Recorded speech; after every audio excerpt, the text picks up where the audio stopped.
Assalamualaikum warahmatullahi wabarakatuh. Pada kesempatan ini kita akan belajar tentang materi tematik kelas 6, tema 1, subtema 1, dan juga pembelajaran 1. Bagaimanakah pembelajaran 1 ini? Coba simak video ini sampai selesai.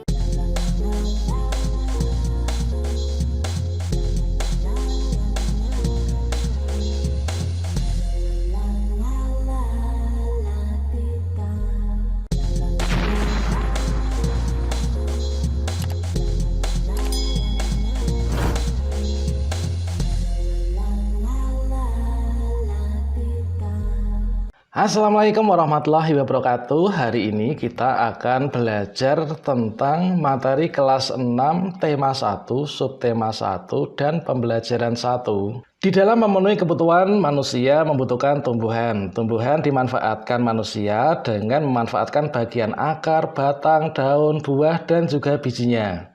Satu hal yang perlu kita perhatikan yaitu pemanfaatan tumbuhan tersebut tidak boleh mengganggu kelestarian tumbuhan tersebut karena tumbuhan sangat dibutuhkan bagi makhluk hidup lainnya juga di sekitar kita. Ternyata tumbuhan itu dimanfaatkan oleh manusia sebagai bahan makanan. Tumbuhan juga dimanfaatkan oleh hewan juga sebagai bahan makanan. Jadi tumbuhan merupakan sumber kehidupan bagi semua makhluk hidup. Nah, sekarang coba kalian amati gambar yang ada di sini. Nah, di sini untuk gambar yang pertama itu adalah gambar sapi. Sapi itu makanannya apa? Makanannya adalah juga tumbuhan. Sapi bisa makan rumput, kemudian bisa makan yaitu daun dan juga pelepah padi. Nah, di sini ada gambar padi sebagai sumber makanan, bisa menjadi makanan bagi sapi. Kemudian untuk biji padinya sendiri ini dapat dimanfaatkan oleh manusia sebagai bahan makanan pokok yang selanjutnya diolah menjadi nasi. Berikutnya coba perhatikan gambar berikutnya. Di sini ada yaitu kelinci. Kelinci makanannya apa? Kelinci makanannya adalah wortel. Wortel itu adalah merupakan juga tumbuhan. Kelinci makan wortel itu adalah juga berarti dapat kita artikan kelinci juga makan tumbuhan. Selanjutnya berikutnya di sini ada dua anak remaja, anak perempuan ini yang satu makan jagung, yang satunya makan brokoli.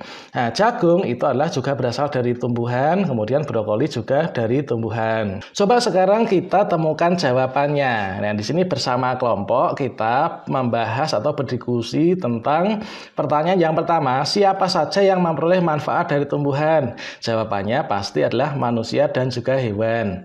Apa manfaat tumbuhan bagi manusia? Yaitu manfaat tumbuhan bagi manusia adalah yang pertama sebagai sumber energi bagi manusia, yang kedua sebagai vitamin untuk menjaga kesehatan tubuh, yang ketiga sebagai sumber oksigen untuk kita bernafas, yang berikutnya sebagai pengikat air di tanah, kemudian peneduh dan juga memperindah kehidupan di bumi. Apa kira-kira manfaat tumbuhan bagi hewan? Manfaat tumbuhan bagi hewan yaitu sebagai sumber energi bagi hewan untuk tumbuh berkembang menjadi besar.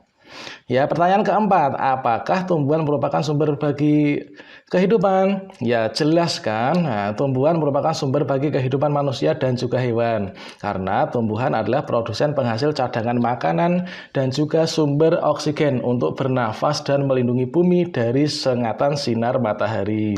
Apa yang akan terjadi jika tidak ada tumbuhan? Coba jelaskan menurutmu. Nah, pasti nanti kalian bisa menjawab yaitu beberapa hal yang akan terjadi jika tidak ada tumbuhan adalah manusia dan hewan tidak memiliki sumber makanan dan bumi itu nanti akan menjadi gersang sehingga kehidupan akan berakhir ya.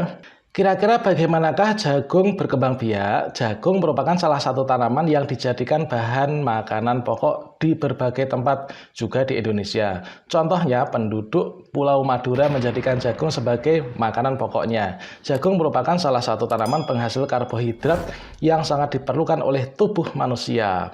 Seorang petani jagung memulai pembiakan tanamannya dengan menanam biji jagung. Setelah 3-4 hari bakal tanaman akan muncul dari permukaan tanah. Tanaman jagung akan terus tumbuh menjadi besar. 3 hingga 3,5 bulan jagung ini buahnya dapat dipanen oleh Pak Tani. Buah jagung yang berbentuk seperti tongkol pada mulanya berupa sekuntum bunga. Bunga jagung memiliki helai-helai rambut halus pada bagian ujungnya. Pada helai rambut tersebut terdapat tepung sari. Tepung sari akan terbang terbawa angin. Ketika angin tertiup tepung sari yang terbawa angin, sebagian akan jatuh di kepala putih yang terletak di bagian bawah bunga pada pohon jagung yang lain. Ketika itulah terjadi yang namanya pembuahan. Bunga jagung tersebut terus berkembang hingga menjadi buah jagung. Perkembangan itulah yang dapat diamati dari waktu ke waktu. Buah jagung akan siap dipanen ketika rambut jagung sudah berwarna kecoklatan dan bagian tongkolnya sudah mengering. Apabila buah jagung tersebut dikupas akan memperlihatkan biji jagung yang kekuningan. Bagian yang dimakan oleh manusia adalah biji jagung. Supaya jagung selalu tersedia sebagai bahan makanan manusia, maka petani jagung harus menanam kembali sebagian biji jagung hasil panennya. Biji jagung yang tua dapat ditanam kembali.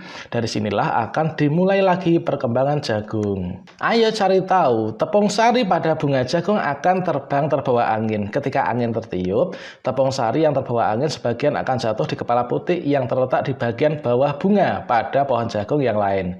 Ketika itulah terjadi pembuahan.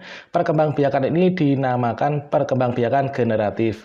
Amatilah bagian-bagian bunga pada gambar ini. Nah, bunga ini terdiri dari mahkota, kemudian ada kelopak, kemudian di sini adalah ada dasar bunga, tangkai bunga, kemudian bakal biji, tangkai putih, kepala putih, benang sari, dan juga kepala sari. Nah, coba kalian cari bunga di lingkungan sekolahmu. Petiklah bunga tersebut, kemudian amati bagian-bagiannya. Nah, kemudian gambarlah bagian-bagian bunga tersebut. Sekarang coba kalian amati gambar ini. Nah, ini adalah gambar ini nanti setelah kita amati. Ini tuliskanlah cara penyerbukannya ya. Ini yang pertama ada bunga jambu.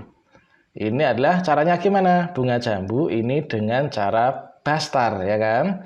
Kemudian yang kedua ada bunga jagung. Bunga jagung dengan cara penyerbukan apa? Yaitu penyerbukan tetangga. Kemudian ada bunga turi. Bunga turi itu adalah dengan cara penyerbukan sendiri. Kemudian bunga pukul 4. Bunga pukul 4 dengan cara apa? Penyerbukan silang. Itulah tadi untuk pembelajaran 1 pada tema 1 subtema 1. Nah, berikutnya silahkan kalian ikuti instruksi atau perintah tugas dari guru kalian masing-masing.